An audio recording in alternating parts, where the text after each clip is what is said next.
क्या करना चाहो। यहाँ पे आपको वो हर टॉपिक मिल रहा है एक ही वीडियो में। मैं फिर से मैं बता रहा हूँ कि यहाँ पे एंटो साइनो दो टॉपिक मैंने बताया कि बता रहा हूँ। PQRS जो कि अब ABCD के फॉर्मेट में आने लगा है, ठीक है। फिर उसके बाद मैं सेंटेंस इंप्रूवमेंट भी मैं बता रहा हूँ यहाँ पे, ठीक है। सेंटेंस इंप्रूवमेंट में बताऊँगा, फिलर भी मैं बताऊँगा, ठीक है। फिर एक्टिव पैसिव से रिलेटेड जो है एक्टिव पैसिव वाले क्वेश्चन में मैं बताऊँगा, ठीक है। फिर आपको डायरेक्ट इनडायरेक्ट वाले भी क्वेश्चन में बताऊँगा, ठीक। फ्रेज भी मैं बताऊँगा। इस तरह के कितने टॉपिक हैं, 1 2 3 4 5 6 7 8 टॉपिक से मैं आपको क्वेश्चन करा रहा हूँ, ठीक है। एरर मैंने बताया कि नहीं, अच्छा एक एरर भी छूट गया, एरर वाले भी 8 एक 9 टॉपिक। कितना टॉपिक हो गया, 9 टॉपिक के क्वेश्चन लेकर मैं आप लोगों के साथ आया। इसमें एक OWS भी ऐड कर लें, मीन्स की कंप्लीट 10 टाइप्स के क्वेश्चन मैं आपको बताने वाला हूँ, ठीक है। तो आप वीडियो को शुरू से अंत तक देखिएगा भाई। आप ऐसा नहीं कि वीडियो थोड़ा देखकर आप लोग स्किप करके भाग जाते, चीज़ें समझिएगा। और ऐसे एक ही वीडियो नहीं मेरे पास, हमारे चैनल पे वीडियो को प्लेलिस्ट में जाइए, आपको कम से कम अभी 15 से प्लस वीडियो आपको मिलेंगे इससे रिलेटेड। बाकी प्रीवियस ईयर का और भी क्वेश्चन आपको दूसरे प्लेलिस्ट में भी मिल जाएंगे। तो फर्स्ट यहाँ पे क्वेश्चन मैं शुरू करूँगा आपको एंटोसाइनो से। हालांकि इसके बाद ABCD अरेंजमेंट वाला ही क्वेश्चन है, ठीक है। एंटोनिम, एंटोनिम्स जानने के लिए भैया मैं आपको सबसे पहले चूज़ करना होगा, आपको वर्ड पावर बढ़िया करना होगा। वर्ड पावर मीन्स कि एवरेज भी रखेंगे हो जाएगा, कंटिन्यू आप प्रैक्टिस करते हैं चीज़ें हो जाएंगी। इनऑर्डिनेट, इनऑर्डिनेट का मतलब होता है क्या, पहले ये समझिएगा। इनऑर्डिनेट है ना, इनऑर्डिनेट का मतलब होता है अत्यधिक। नोट भी कर लीजिएगा, मीन काफ़ी काम आने वाला, अत्यधिक, ठीक है। तो अत्यधिक हो गया, तो इसका जो एंटो का वो क्या होगा, कम होगा। कम का मतलब कि जैसे अगर प्राइस की बात करते हैं तो अत्यधिक प्राइस होता है, या एक होता है प्राइस के सेंस में तो रिजनेबल प्राइस, मीन्स कि कम के सेंस में ये हो जाएगा, ये इसका करेक्ट आंसर हो जाएगा, ठीक है। ये कम हो जाएगा। अगर आप मीनिंग अत्यधिक और भी साइनो पर देखते हैं, इसका अगर साइनो देखना चाहते हैं कि इनऑर्डिनेट का और भी साइनो क्या हो सकता है, अनड्यू भी हो जाएगा, जो कि यहाँ पे ऑप्शन में दिया हुआ है ना। यहाँ पे देख रहे हैं ना, अनड्यू जो लिखा हुआ है, ये छोड़ो इतना क्यों, इसका मतलब भी अत्यधिक होता है, इसका मतलब भी अत्यधिक, एक्सट्रीम का भी मतलब अत्यधिक, और एक्सॉर्बिटेंट का भी मतलब अत्यधिक। तो यहाँ से आपने 3 वर्ड के बारे में और सीख लिया। एक्सट्रीम तो पता ही होगा आप लोग को, एक्सट्रीम मतलब ज़्यादा अत्यधिक होता है, लेकिन अनड्यू UNDUE का मतलब भी होता है अत्यधिक, एक्सॉर्बिटेंट का भी मतलब होता है अत्यधिक। और ये दोनों जो मैं यहाँ पे वर्ड इसलिए मैं बताऊँ कि ये एग्जाम में पूछा जा चुका है, ये आस्क्ड है क्वेश्चन, ठीक है। ये क्वेश्चन पहले भी क्वेश्चन का फॉर्मेट में आ चुका है, इसलिए मैं आपको बताया हूँ, क्लियर। चलिए अब रॉन्गली स्पेल्ड का क्या मामला है। तो रॉन्गली स्पेल्ड का मतलब ये आपको यहाँ पे सिखाता है कि भाई आप जो भी वर्ड लिख रहे हैं वो करेक्ट लिख रहे हैं, ठीक है। तो करेक्ट वर्ड से आपको फ़ायदा क्या होगा, करेक्ट वर्ड से आपको फ़ायदा ये होगा कि आप एरर वाले क्वेश्चन में आपको काफ़ी मदद मिल सकता है, ठीक है। चलिए अब यहाँ पे 4 ऑप्शन दिए गए हैं और उसमें रॉन्ग वाले वर्ड ढूंढना होगा। तो क्यूरियस का मतलब तो पता है भाई क्या होता है, क्यूरियस का मतलब होता है जिज्ञासु, जिज्ञासु। और इसका मीनिंग यहाँ पे वर्ड जो है आप देख रहे होंगे कि CURIOUS है, करेक्ट है, ठीक है, ये तो करेक्ट है। कर्स कौन, CURC, कर्स, कर्स का मतलब होता है श्राप, ठीक है, ये भी सही है। करी, करी मतलब करी या खाने वाला करी या फिर करी पत्ता के सेंस में भी सही है। तो रॉन्गली स्पेल्ड पूछा गया तो इसका करेक्ट आंसर ये होगा C नंबर, इसका करेक्ट आंसर होगा क्या भाई, कर्सरी, ठीक है, CURSOR, ई की जगह पे वाई होगा, कर्सरी। कर्सरी मतलब सरसरी निगाहों से देखना के सेंस में होता है, ठीक है, सरसरी इसकी हल्के फुल्के में देख लेना। चलिए अब यहाँ पे क्वेश्चन जो आ रहा है वो आपके लिए काफ़ी इंपॉर्टेंट है। यहाँ पे है क्या भाई, आपको ABCD अरेंजमेंट वाला करना है ना क्वेश्चन, है ना। देख लेते हैं, ABCD अरेंजमेंट वाला ये था, हाँ ठीक है। लेकिन यहाँ पे ऑप्शन छूटा हुआ है, ऑप्शन छूटा हुआ है, कोई बात नहीं, अगर ऑप्शन आएगा तो आप कर लेंगे, है ना। यहाँ पे ऑप्शन छूट गया है, तो देखिए ऑप्शन के अगर अकॉर्डिंग यहाँ पे मैं ऑप्शन भी लिख देता हूँ। ऑप्शन क्या है, देखिए ऑप्शन है CBAD, ठीक है। फिर दूसरा जो ऑप्शन है DCAB, तीसरा जो ऑप्शन है BCDA, और लास्ट का ऑप्शन है ABCD। तो देखिए ऐसे क्वेश्चन में आपको अप्रोच क्या लेना होगा, अगर फर्स्ट का 2 मिल जाए, लास्ट का एंड वाला मिल जाए, या कहीं से भी एक कपल बन जाए, एक पेयर बन जाए, बस वहाँ से भी आप इसको कर सकते हैं। तो देखिए होता है कि यहाँ पे आप कैसे बनाएंगे इस क्वेश्चन को। अगर आप सेंटेंस देखेंगे तो थोड़ा बहुत आप क्या करेंगे, प्रैक्टिस करेंगे पढ़ने का, छोटे मोटे जो आर्टिकल्स को पढ़ते रहेंगे, इससे चीज़ें आपको क्या होगा कि पढ़ने की हैबिट हो जाएगी। इन the opening in the opening scene, the young boy Pip meets an escaped convict in graveyard. तो यहाँ से तो बात हो नहीं रहा है, क्यों? क्योंकि ऑलरेडी देखिए यहाँ पे बात हो चुका है कि एक ऑर्फिन था जिसका नाम था पिप, और उसी पिप के बारे में, उसी पिप जो एक लड़का का नाम था द यंग बॉय, इसी यंग बॉय के बारे में बताया गया। तो जाहिर सी बात है कि डी के बाद तो ए आना ही है, डी के बाद तो ए आना ही है ना। In depicts the personal growth and development of the orphan named Pip या पिप जो बोली, ठीक है। In the opening scenes the young boy, वही यंग बॉय के बारे में बात हो रहा है, तो ये तो डी ए का कॉम्बिनेशन हो गया। अब आके देखते हैं, देखिए सबसे पहले सेंटेंस ढूंढना होगा इंडिपेंडेंट वाला। तो इन द ओपनिंग तो होता नहीं, द नोवेल से ये पता चल रहा है, और ऑलरेडी एक नोवेल पहले से लिखा गया है, ए नोवेल के बारे में बात किया गया। तो इनडेफिनिट आर्टिकल है, इनडेफिनिट आर्टिकल को कौन रिप्रेजेंट करेगा? डेफिनेट आर्टिकल करेगा, है ना। तो इसी नोवेल के बारे में यहाँ पे चर्चा किया गया। तो जाहिर सी बात कि बी के बाद आएगा सी, है ना। तो देख रहे हैं ना कॉम्बिनेशन कैसे बन रहा है। Great expectation is a novel by Charles Dickens, ठीक। तो यहाँ पे बात किया जा रहा है कि जो चार्ल्स डिकन के द्वारा कि जो यहाँ पे नोवेल लिखा है जिसका नाम ग्रेट एक्सपेक्टेशन, उसी नोवेल के बारे में बात किया है कि the novel is set in Kent and London in the early 19th century. एक उसमें जो नोवेल में लिखा गया है कि जो नोवेल स्टार्ट होता है वो कैंट और लंदन में जो अर्ली 19th सेंचुरी में स्टार्ट होता है। तो बी के बाद तो सी का कॉम्बिनेशन सही है। तो बी सी का कॉम्बिनेशन अगर देख लेते हैं तो कहीं पे नहीं सिवाय एक यहाँ पे बी सी का कॉम्बिनेशन, एक यहाँ पे बी सी का कॉम्बिनेशन है, दूसरा डी ए का कॉम्बिनेशन यहाँ तो है नहीं, तो कुल मिलाकर ये वाला हो जाएगा बी सी डी है सॉरी। अब यहाँ तक दो कॉम्बिनेशन बन गया। अब आगे होगा कि इन द ओपनिंग सीन्स की तो बात नहीं होगा। The novel is set in Kent and London in the early 19th century in the depicts, ठीक है। इन डेपिक्स का मतलब यहाँ पे क्या, जो यहाँ पे दर्शाया गया है, जो नोवेल में दर्शाया गया उसी नोवेल की बात की, उसी के बारे में बात किया है कि in depict the personal growth and development of the orphan named Pip, ठीक है। In depict the personal growth and development of an orphan named पिप।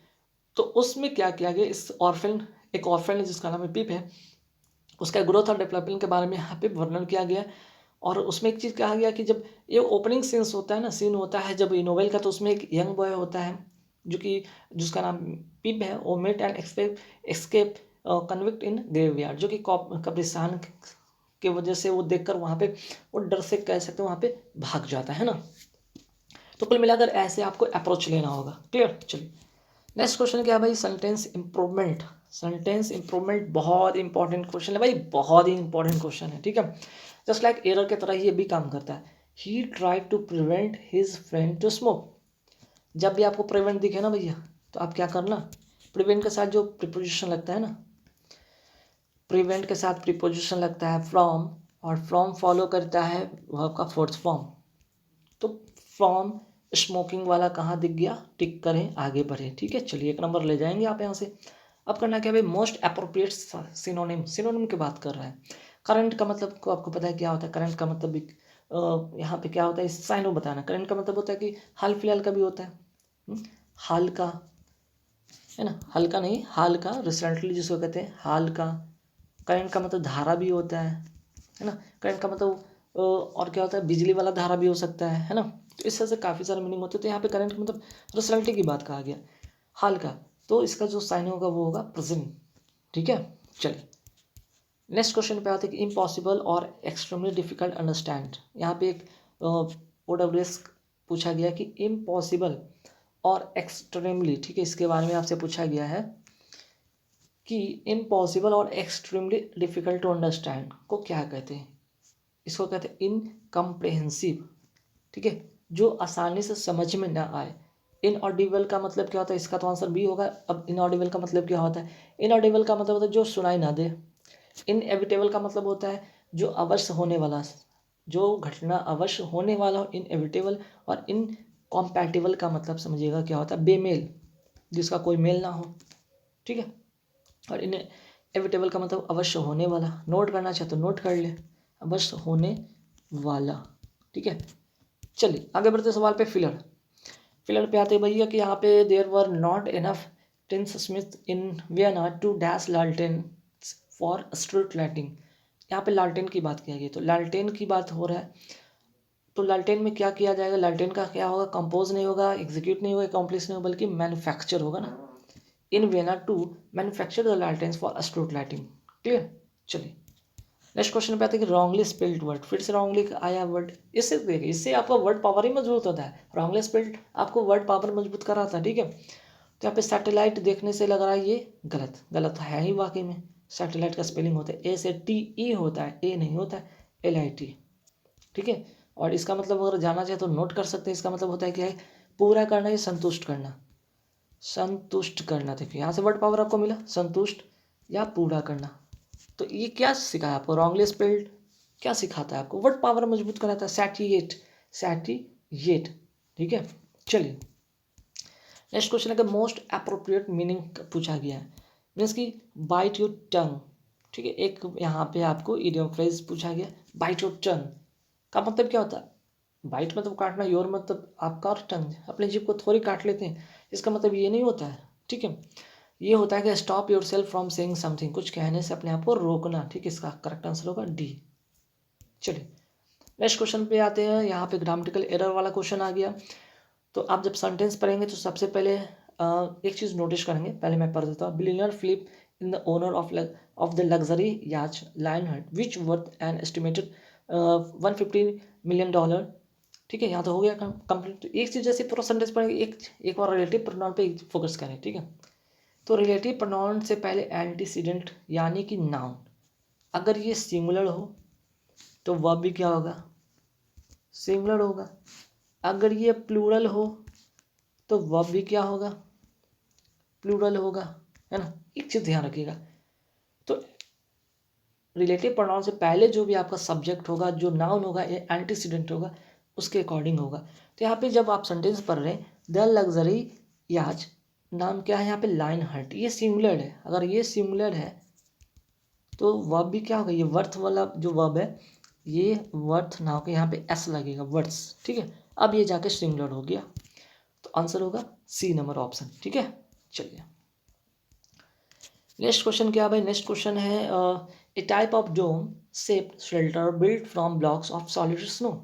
कह रहा है कि एक प्रकार का डोम जो कि गुम्बद जैसा होता है, शेल्टर होता है, जो कि बिल्ड होता है, बना होता है ब्लॉक ऑफ सॉलिड स्नो से।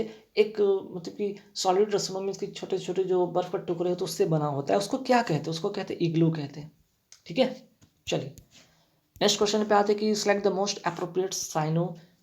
अब साइनो बताना है। जियो पैराडाइज का मतलब होता है क्या, जियो पैराडाइज का मतलब पहले नोट कर लीजिए, खतरे में डालना, खतरे में डालना, ठीक है, खतरे में डालना। और इसका साइनो भी होता है, इम्पेरिल का मतलब यही होता है, थ्रेटन का मतलब ये होता है, हजार्ड का मतलब यही होता है। तो इसका अपोजिट होगा प्रोटेक्ट, रक्षा करना, ठीक है। चलिए नेक्स्ट क्वेश्चन क्या, सेलेक्ट द मोस्ट अप्रोप्रिएट, फिर से आ गया most appropriate meaning in the given idiom. Idiom का जो है आपको बताना है अप्रोप्रिएट मीनिंग क्या होगा, ठीक है।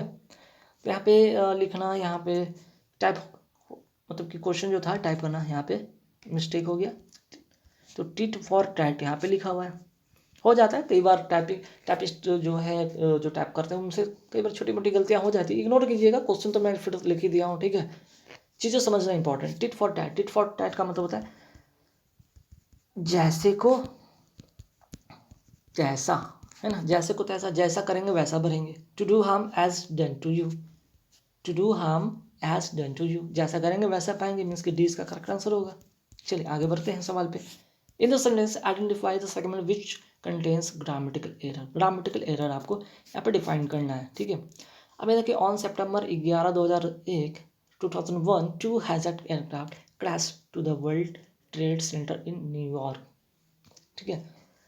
तो यहाँ पे टू हैजर्ड एयरक्राफ्ट क्रैश तो करता है, किसके सामने करता है या कहाँ करता है, to the World Trade Center in New York की ओर नहीं, बल्कि उसके अगेंस्ट, किसी चीज़ के अपोजिट या किसी चीज़ के अगेंस्ट में होता है चीज़ें, विपरीत कंडीशन, मीन्स कि कह सकते हैं कॉन्ट्ररी कंडीशन यहाँ पे हो गया है ना। तो on 11 September 2001 two hazard aircraft crashed against होना चाहिए था, है ना, क्रैश्ड अगेंस्ट, किसके अगेंस्ट क्रैश्ड हुआ है, यहाँ पे एक वर्ल्ड ट्रेड सेंटर था, ठीक है, उसी के अगेंस्ट ही क्रैश किया, मीन्स कि किसी चीज़ के अगेंस्ट होना, किसी चीज़ के विपरीत होना। तो यहाँ पे क्रैश्ड अगेंस्ट होना चाहिए था, सी में यहाँ एट है, ठीक है। चलिए नेक्स्ट क्वेश्चन क्या है, municipal corporation have started to take dash the problems of best management.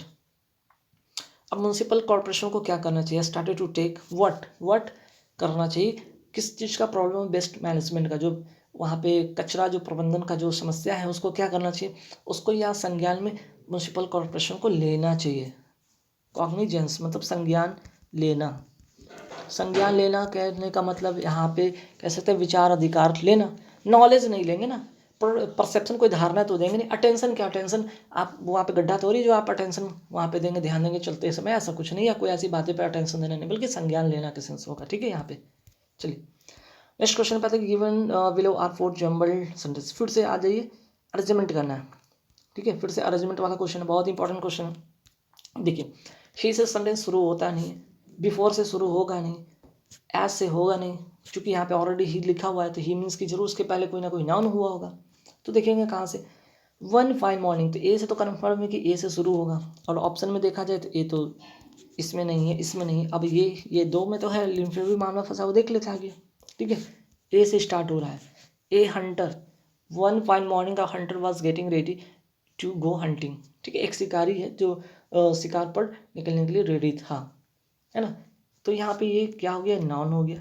अब नाउन का एक प्रोनाउन आएगा, तो कहने का मतलब रेडी टू गो, गो मतलब जाना, और यहाँ पे कह रहा है बिफोर डिपार्चिंग, इसी के बारे में बोला है कि जाने से पहले, डिपार्चिंग का मतलब जाने से पहले वो क्या करता है, he went to see his little baby who was sleeping creep. तो ए के बाद तो कंफर्म है कि ए के बाद तो डी आएगा ही आएगा। तो ठीक है, before departing he went to see his little baby who was sleeping in a creep. ठीक है, अब यहाँ पे ध्यान रखिएगा, अब दो अगर ऑप्शन, दो ही अरेंजमेंट से, दो ही पेयर से अगर आपका सेंटेंस का ऑप्शन के अनुसार मिल रहा है तो वहाँ पर टिक करके आगे बढ़ेंगे, समय नहीं बर्बाद करेंगे। फिर भी मैं बता रहा हूँ वो क्या करता है, फिर क्या करेगा, एज इट ड्यू सो। अब ऐसा क्या करा, ही डिड सो, अब इससे पहले कुछ ऐसा किया उसके बारे में बता रहे कि ऐसा किया है। तो ही pulled the blanket over the sleeping child. हाँ यही तो किया है ना, क्योंकि यही चाइल्ड के बारे में यहाँ पे डिस्कस किया है, इसी चाइल्ड के बारे में बताया यहाँ पे। तो ए के बाद क्या हो जाएगा, बी, और बी के बाद फाइनली हो जाएगा सी। और ऐसा इसलिए किया as he did so he threw he thought, यहाँ पे थाउट होना चाहिए था, he thought the blanket was not warm enough, है ना। चलिए, तो A D B C, A D B C, A D B C, ये करेक्ट। ठीक है, चलिए आगे बढ़ते सवाल पे। करेक्ट एक्टिव क्या है, indicate from the sentence. Question में एक बार देख लेता हूँ क्या है। अच्छा, इनडायरेक्ट नरेशन या नरेशन जिसको कहते हैं, डायरेक्ट डायरेक्ट वाले क्वेश्चन है यहाँ पे। ठीक है, इनडायरेक्ट फॉर्म, यहाँ पे इंडिकेट लिखा है, इनडायरेक्ट फॉर्म में बताना है।